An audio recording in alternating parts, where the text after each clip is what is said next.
अस्सलाम वालेकुम, welcome back. आज हम देखेंगे बैंक रिकन्सिलिएशन स्टेटमेंट।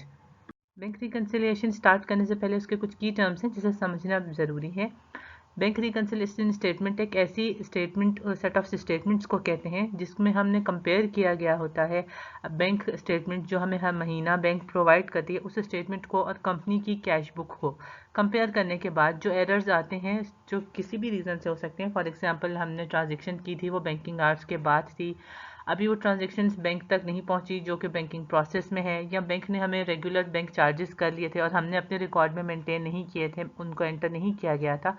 इन तमाम चार्जेस जो कि डिफरेंस क्रिएट करते हैं हमारे बैलेंस में और बैंक के प्रोवाइड कर किए गए बैलेंस में से, उसको रिकनसाइल करने के लिए हम एक बैंक रिकन्सिलिएशन स्टेटमेंट बनाते हैं।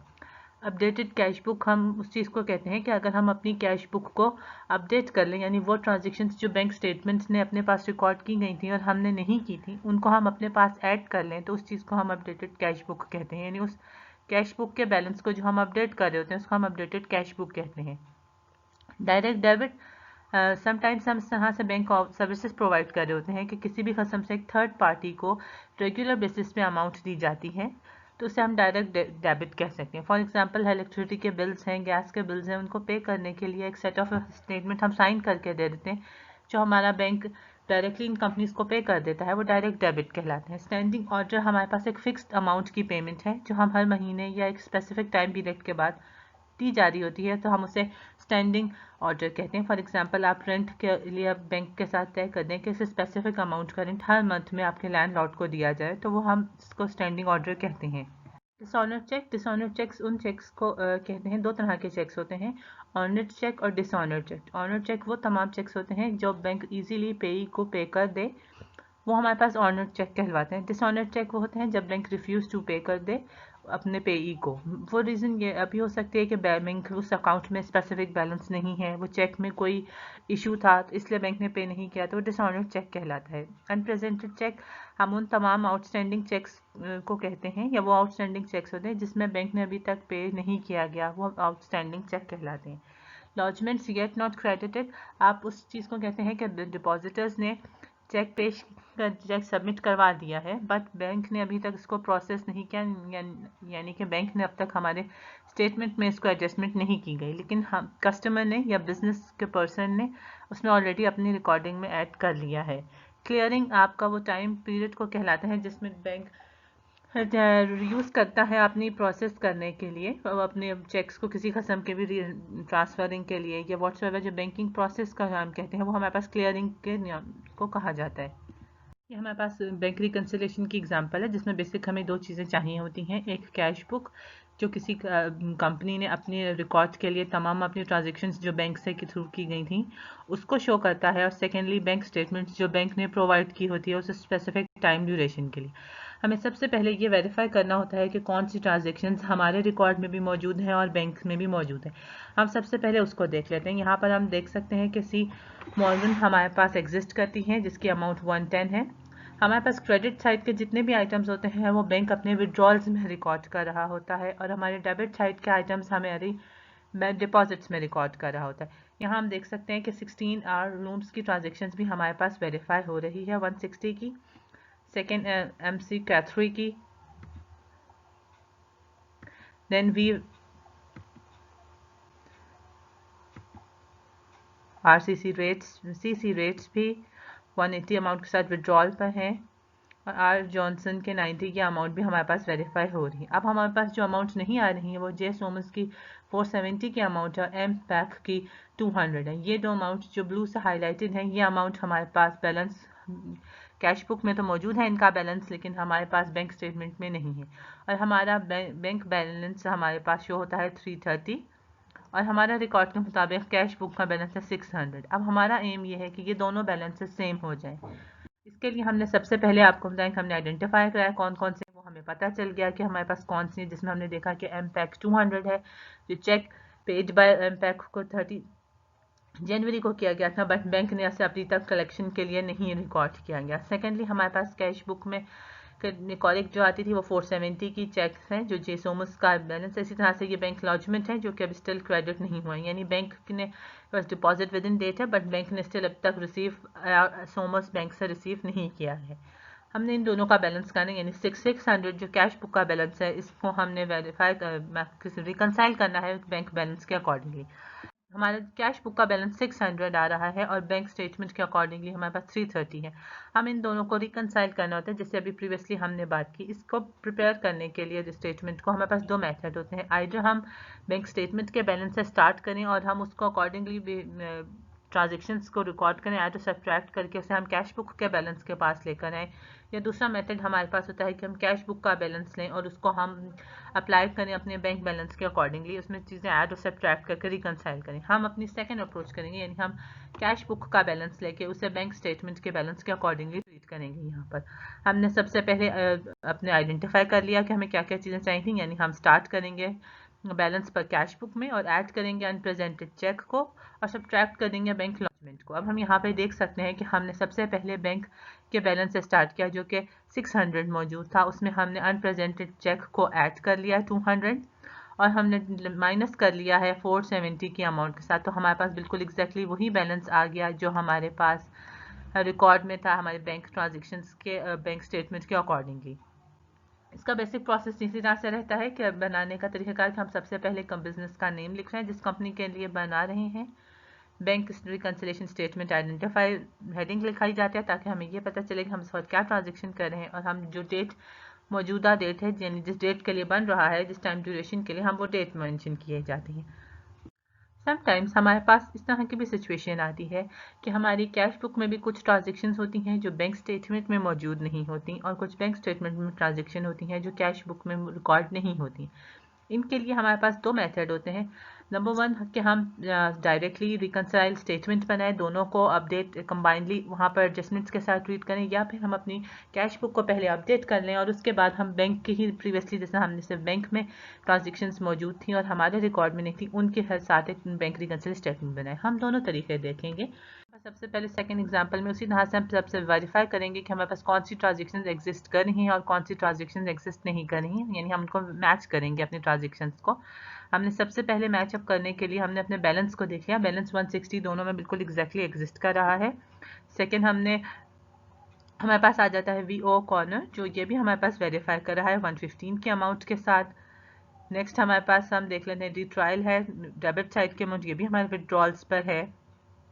जी फ्रांसिस हमारी क्रेडिट की टर्म है, ये हमारे विड्रॉल्स में एग्जिस्ट शो कर रही है। देन हमारे पास लास्टली आ जाता है MC कैथरी, ये हमारी टर्म क्रेडिट साइड की डेबिट साइड की टर्म है और ये भी हमारे डिपॉजिट्स में वेरीफाई कर दी। अब इसके बाद हम देख सकते हैं कि हमारी दो ट्रांजेक्शन्स हैं जो नहीं है, यानी हमारी 31 दिसंबर की ट्रांजेक्शन्स हैं डी बैलेंस 25 जिनमें हमने C से आइडेंटिफाई किया है और A सिबट 72 अमाउंट के साथ है। ये दो ट्रांजेक्शन्स हैं और हमारी दूसरी दो ट्रांजेक्शन्स जो बैंक स्टेटमेंट में है, बैंक जीरो की क्रेडिट है AC पाकर्सन जिसे हमने A से आइडेंटिफाई किया है और बैंक चार्जेस हैं जिसे हमने अपनी 40 की अमाउंट के साथ की हैं विड्रॉल्स में, जिसे हमने B से आइडेंटिफाई किया गया। हमारे पास ये ट्रांजेक्शन्स वो हैं जो हमारे रिकॉर्ड में मौजूद नहीं है। यहाँ पर एक आपको बात एक्सप्लेन कर देती हूँ। हमारे पास ये जो बैलेंस बन रहा है हम हमेशा अपनी क्रेडिट की टर्म्स माइनस कर रहे होंगे या विड्रॉल्स की टर्म हम माइनस कर रहे होंगे, यानी हमारे 160 के बैलेंस में से जब 115 की अमाउंट विड्रॉ हो जाएगी तो हमारे पास इसका मतलब है बैलेंस डिक्रीज हो जाएगा, तो इसलिए हम इसको सब्ट्रैक्ट करेंगे। और जो हमारे पास डिपॉजिट्स की टर्म आ जाती हैं, यानी जिस तरह कि 80 है और 80 यानी डिपॉजिट्स हमारे पास बैलेंस में ऐड हुआ है, तो इसलिए हम यहाँ पर इसको 180 के अमाउंट को हम बैलेंस में ऐड कर देंगे, तो यहाँ हम इसको देख सकते हैं इसी तरह से ये हमारे पास ऐड हो गया है। अब हमने पहले इन टर्म्स को आइडेंटिफाई कर लिया कि ये टर्म्स हमारे पास एग्जिस्ट नहीं कर रही हमारे बैलेंस में, यानी A, B और C, D की अमाउंट हैं जो हमारे पास रिकॉर्ड्स में डिफरेंस क्रिएट कर रही हैं। उसके बाद हमारा स्टिल जो बैलेंस का डिफरेंस है वो हम देख सकते हैं कि हमारे रिकॉर्ड के मुताबिक हमारा बैलेंस 267 है और बैंक के रिकॉर्ड के मुताबिक बैंक का बैलेंस 204 है। अब हमें इसी तरह से जैसे हमने प्रीवियसली बात कही थी हमें इन दोनों बैलेंस को सेम करना है। उसके लिए हम अपना प्रोसेस सबसे पहले देख लेंगे कि हमने आइडेंटिफाई कर लिया कि हमारे पास कौन कौन से मिसिंग आइटम्स हैं, A, B और C, D। ये हमारे पास मिसिंग है जिसमें से A और B हमारी कैश बुक में मिसिंग है और सी और डी हमारी बैंक स्टेटमेंट में मिसिंग है। हमने सबसे पहले हमारे पास जो एक ऑप्शन है कि हम दोनों को कंबाइनली बैंक रिकंसिलिएशन स्टेटमेंट में एडजस्ट कर लें। जैसा कि हम यहाँ पे देख सकते हैं कि हमने balance as per cash book लिया है 267, जिसमें हमने बैंक जो क्रेडिट नहीं हुए थे उनको हमने ऐड कर लिया है और less deposited but yet not credited की अमाउंट को सब्ट्रैक्ट कर लिया, तो हमारे पास एक बैलेंस की अमाउंट आ गई 251। देन अब हम अपनी दूसरी स्टेटमेंट पार्ट पे आ जाते हैं जिसमें हमने चेक्स जो येट नॉट प्रेजेंटेड को ऐड कर लिया और लास्टली हमने deposited but yet not credited को सब्ट्रैक्ट कर लिया, तो हमारे पास एग्जैक्टली वही अमाउंट आ गई जो हमारे पास 204 बैंक बैलेंस के अकॉर्डिंगली थी। इससे एक ज़्यादा सिंपल मेथड है कि जिसे हम कहते हैं कि एक और एक तरीक़ेकार है जिसे हम बता कर सकते हैं, जो ज़्यादा ईजी मेथड है वो ये है कि आप डायरेक्ट कैश बुक को अपडेट कर लें और उस अपडेटेड कैश बुक के बाद आपका जो फाइनल बैलेंस आएगा आप उस बैलेंस के साथ एडजस्ट कर लें। जिस तरह कि हम यहाँ से देख सकते हैं कि हमने बाकी सारी ट्रांजेक्शन्स तो एज इट इज़ हैं, हमने जो हमारी बी और ये 8 की ट्रांजेक्शन्स जो हमारे पास बैंक स्टेटमेंट में थी और हमारे रिकॉर्ड में मौजूद नहीं थी उनको साथ हमने पहले इसको अपडेट कर लिया। यानी जो हमारे पास बैंक की विड्रॉल्स पे थी बैंक चार्जेस, उसे हमने अपनी क्रेडिट साइड पे वो अमाउंट 40 की अमाउंट के साथ रिकॉर्ड कर ली और सेकेंडली जो बैंक क्रेडिट हमें रिसीव हुआ था प्रोकर्शन की तरफ से उसे हमने अपने रिकॉर्ड में ऐड कर लिया। तो अब हमारे पास फाइनली हमारे पास बैलेंस आ गया है 251। अब हमें अपने रिकॉर्ड में इस 251 की अमाउंट को एडजस्ट करना होगा अपनी कैश बैंक स्टेटमेंट के अकॉर्डिंगली। हम यहाँ से देख सकते हैं अब हमने उसी तरह से जो हमने पहली वाली मेथड्स में पढ़ते हुए प्रीवियस स्लाइड्स में देखा था कि हमने ऐड कर लिया अनप्रेजेंटेड चेक को, देन हमने सब्ट्रैक्ट कर लिया डिपॉजिटेड या नॉट क्रेडिटेड, यानी हमने 25 को ऐड कर लिया है और 72 की अमाउंट को सब्ट्रैक्ट कर लिया है जो हमारे सी और डी में मेंशन प्रीवियस स्लाइड्स में मौजूद थी। तो हमारे पास बिल्कुल एक्जैक्टली वही बैलेंस आ गया 204 जो हमारे पास बैंक स्टेटमेंट के आने पर हमारे रिकॉर्ड्स में मौजूद था। बैंकिंग करते दौरान या बैंक अकाउंट के दौरान एक और एक सिचुएशन आती है बैंक ओवरड्राफ्ट। बैंक ओवरड्राफ्ट उस लिमिट पर आकर कहा जाता है जब बैंक का आपके पास बैलेंस ज़ीरो हो जाए या ज़ीरो से बिलो चला जाए लेकिन स्टिल आप अपनी ट्रांजेक्शन्स कर रहे हैं, तो उसको बैंक ओवरड्रॉन की या ओवरड्राफ्ट की सिचुएशन कहती है। इस सिचुएशन के टाइम पे बैंक आपके साथ बैंक ओवरड्राफ्ट की एक एग्जांपल देख लेते हैं। हमारे पास यूजुअली बैलेंस की टर्म जो प्रीवियसली हमारे रिकॉर्ड में मौजूद होती है वो हम डेबिट साइड पे लिख रहे होते हैं। यहाँ पे ये बैलेंस की टर्म हमारे पास ये क्रेडिट साइड पे है जो 709 अमाउंट। उसके बाद हमने सब ये आइडेंटिफाई कर लिया कि कौन कौन सी टर्म्स वेरीफाई हो रही हैं और कौन सी मौजूद नहीं हैं, तो जिसके एंड पे हमें ये पता चला कि ये ए एंड बी हमारे पास वो दो टर्म्स हैं जो हमारे रिकॉर्ड में मौजूद नहीं हैं और यानी हमारे बैलेंस शीट जो हमारी बैलेंस स्टेटमेंट जो हमारे पास बैंक से रिसीव हुई है उनमें मौजूद नहीं।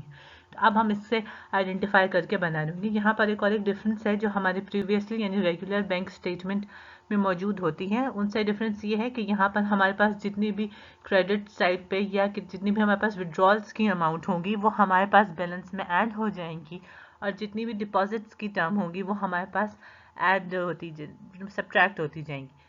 यानी कि इसका एग्जाम्पल हुआ कि जब आप ऑलरेडी ओवरड्राफ्ट में हैं यानी ओवर ड्यू हैं, आपके पास बैलेंस कम मौजूद था बैंक बैलेंस में बैंक अकाउंट में, जब आपने मजीद क्रेडिट कर विड्रॉ करा दिया या मजीद माइनस कर दिया उसमें से मजीद निकलवा लिया अपने पैसे, तो हम और उसके बैंक के ओवर ड्यू में चले जाएंगे। जो ही हम अपनी अमाउंट इसमें ऐड करेंगे या हमारे पास पैसे डिपॉजिट हो जाएंगे तो वो हमारे पास से क्रेडिट की थोड़ी सी टर्म और ऐड हो माइनस हो जाएगी। जिस तरह हम आपसे कह सकते हैं कि यहाँ पर 709 है, जब हमने मजीद क्रेडिट की इसमें कर लिया तो हमारे पास से 308 की टर्म से इसमें से डिपॉजिट्स की अमाउंट मजीद इसमें ऐड हो गई, तो हमारे पास से ये का बैलेंस हमारा ओवरड्यू की अमाउंट थोड़ी सी कम हो गई। लेकिन जब ही हमने मजीद इसमें से विड्रॉ करवा लिया मजीद निकलवा लिया तो हमारे पास दोबारा ऐड होके 541 अमाउंट बन जाती है। हम यहाँ से देख लेंगे सीधा से जो हमने आइडेंटिफाई कर लिया था, तो अब हम ऐड अनप्रेजेंटेड चेक बी जो हमारे पास टर्म थी उसको हम ऐड कर लेंगे और हमारे पास ए जो कि बैंक लॉजमेंट में आ जाती है हम उसको अपने पास से सब्ट्रैक्ट कर लेंगे। तो फाइनली हमारे पास बिल्कुल ओवरड्राफ्ट की सिचुएशन में वही बैलेंस की अमाउंट आ जाएगी 423 जो हमारे पास एग्जिस्ट कर रही थी बैंक स्टेटमेंट के अकॉर्डिंगली। यहाँ पर हमारा बैंक स्टेटमेंट का फिनिश होता है और ये आपका जो भी मेथड आपके अकॉर्डिंगली मौजूद जो आपके पास है आप उस मेथड को फॉलो करके बना सकते हैं। ये एक मेथड है और दूसरा मेथड हमने सिर्फ दूसरी वीडियो में स्टडी कर लिया है जो चैप्टर 7 मीग्स एंड मीग्स में है। Don't forget to like share and subscribe this video. Thank you.